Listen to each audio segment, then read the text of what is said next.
श्री स्वामी समर्थ. महिलांनो, दरवर्षीप्रमाणे सुद्धा यावर्षीसुद्धा रक्षाबंधनावर भद्राची छाया असणार आहे. तर कृपा करून सर्व स्त्रियांनी आपल्या भावाला शुभ मुहूर्तावरच राखी बांधायची आहे. तर आता शुभ मुहूर्त कोणता असणार आहे, भद्रा काळ कोणता असणार आहे, हे सर्व मी तुम्हाला या चॅनलमध्ये सगळी माहिती देणार आहे. तर आपला हा व्हिडिओ स्किप न करता नक्की कंटिन्यू करा, जेणेकरून तुम्हाला सगळी माहिती मिळेल.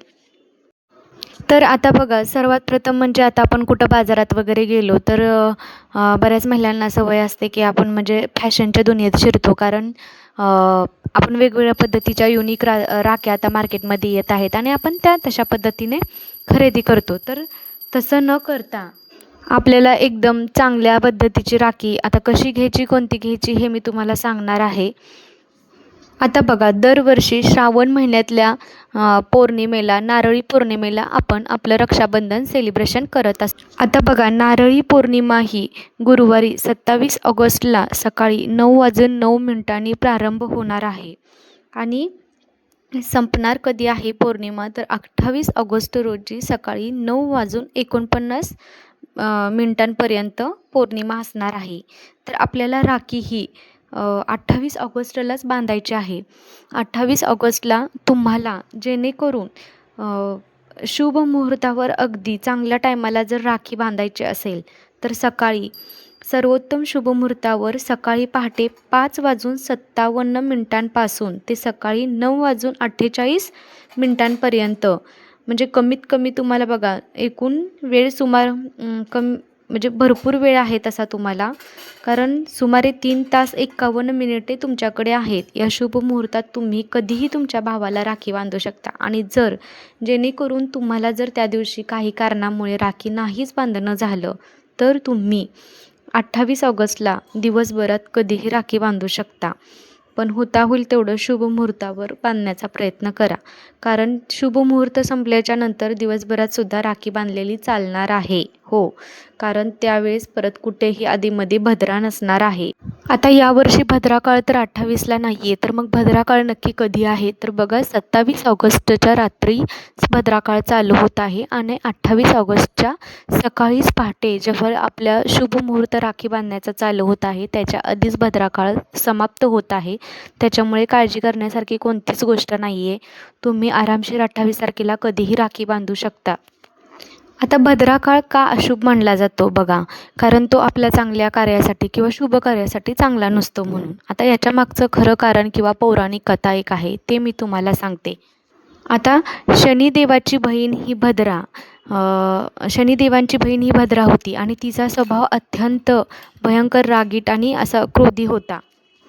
आणि तीच भद्रा जेव्हा कोणतेही मंगल कार्य असेल, जसे की आपल्या म्हणजे पूजा, मांगल्य, जे काही असे शुभ कार्य असतील त्यावेळेस ती अडचण निर्माण करत असे. आणि ती तसं करत असल्यामुळे देवदेवतांनी तिचा जो काळ आहे, सेपरेट वेळ आहे, तो देवदेवतांनी वेगळा ठरवला आणि तेव्हापासूनच जो काही तो वेळ असतो त्या वेळेला भद्रा काळ म्हणून असं म्हटलं जातं. ही आहे त्यामागची पौराणिक कथा. आता बघा, पिढ्यानपिढ्या चालत आलेलं आहे ते आपण सुद्धा चालवतो, कारण आधी जसं लोक म्हणतात तसं आतासुद्धा बघा, आजही म्हटलं जातं की भद्रा काळामध्ये कोणतंही शुभ कार्य कधीच करू नये. त्यासाठीच आपण बघा ब्राह्मणाकडे वगैरे टाईम मुहूर्त बघत असतो आणि म्हणूनच आपण ते सर्व नियम पाळत असतो. जर नाही पाळले वगैरे तर आपण तशा म्हणजे त्या कालावधीत जर आपण कोणते चांगलं कार्य केलं तर ते चांगल्या प्रकारे पार पडत नाही किंवा म्हणजे त्याचे अनिष्ट परिणाम आपल्याला भोगावे लागतात. यामागचा असा हेतू आहे. म्हणूनच माझं एकच सांगणं आहे की जर तुम्हाला होत असेल तर सकाळ सकाळी तुम्ही लवकर जो काही शुभ मुहूर्त आहे त्या वेळात तुम्ही बांधली तर राखी अतिउत्तम. नाही तुम्हाला झालं तर दिवसभरात तुम्ही कधी बांधू शकता, कारण त्या दिवशीही दिवसभरात कधीच कुठे भद्रा आपल्याला लागत नाही. आता रक्षाबंधनाचा मुहूर्त वेळ तर झाला, म्हणजे चांगला काळ तर झाला, पण महत्त्वाचं म्हणजे दुसरी गोष्ट आहे ती आता राखी. आता मार्केटमध्ये आपण राखी घ्यायला जातो तेव्हा बघा बऱ्याच राख्यांचे व्हरायटीज असतात. अशा प्रकारची राखी, तशा प्रकारची राखी. पूर्वी बघा गोलचक्रासारखी एक राखी किंवा गोंड्याच्या राख्यासारख्या राख्या खूप फेमस होत्या, जसं की आपले वडिलांना वगैरे आपली आत्या बांधायची तशा त्या राख्या. आणि त्या 15-15 दिवस काय, महिना, 2-2, 3-3 महिना त्या राख्या सुटतसुद्धा नव्हत्या. तर आपल्याला आता रक्षाबंधनाला काही विशिष्ट प्रकारच्या ज्या काही राख्या आहेत त्या आपल्या भावाला चुकूनसुद्धा बांधायच्या नाही आहेत. कारण ज्या काही राख्या आहेत त्या राख्या आपल्याला बिलकुल घ्यायच्या नाहीत. आणि आता तसंच बघा राखीच्या दृष्टिकोनातून एक झालं आणि दुसरी महत्त्वाची म्हणजे मिठाईचं सुद्धा तसंच आहे. आता आपण बघा रक्षाबंधन आहे, भावाला ओवाळणार म्हटल्यावर मिठाईसुद्धा आलीच. कारण आता मिठाईच्या दुकानात तुम्ही गेला तर हर व्हरायटीच्या मिठाई तुम्हाला बघायला मिळतील. वेगवेगळ्या विचित्रच आकाराच्या आता आजकाल नवीन निघत आहेत, वेगवेगळ्या कलराच्या सुद्धा निघत आहेत. तर आपल्या खाण्याच्या चवीकडे न बघता आपल्याला भावासाठी जे योग्य आहे, उत्तम आहे त्याच गोष्टी खरेदी करायच्या आहेत. तर आपल्याला अगदी जर तुम्ही नाही मिठाई घेतली तरी चालेल, आपली अगदी पांढऱ्या कलरची साखर असू द्या किंवा मिठाई असू द्या, अगदी पांढऱ्या कलरचा साधा पेढा तोच तुम्हाला खरेदी करायचा आहे. आता राख्या कोणत्या चांगल्या घ्यायच्या आहेत तर मी तुम्हाला सांगते. ज्या राखीवरती स्वस्तिक आहे, शुभचिन्ह आहेत, गणपती आहे, स्वस्तिक आहे, जसं की श्रीकृष्णाचं चित्र आहे किंवा मोरपिसारा आहे, या चांगल्या ज्या गोष्टी ज्या चांगल्या चिन्हाच्या ज्या राख्या आहेत त्याच तुम्हाला घ्यायच्या आहेत. आता ह्या राख्या बांधल्याने काय होणार आहे, भावाच्या मनगटावरती एक चांगला परिणाम होणार आहे, एक चांगली दैवी शक्ती त्याच्या पाठीशी उभी राहणार आहे. आणि अशी राखी त्याला बांधल्यामुळे आपण त्याच्या मागची जी नकारात्मक शक्ती आहे किंवा जी काही वाईट दृष्टी आहे किंवा कुणाची वाईट नजरबाधा आहे ती त्याच्या मागची टळून जाणार आहे.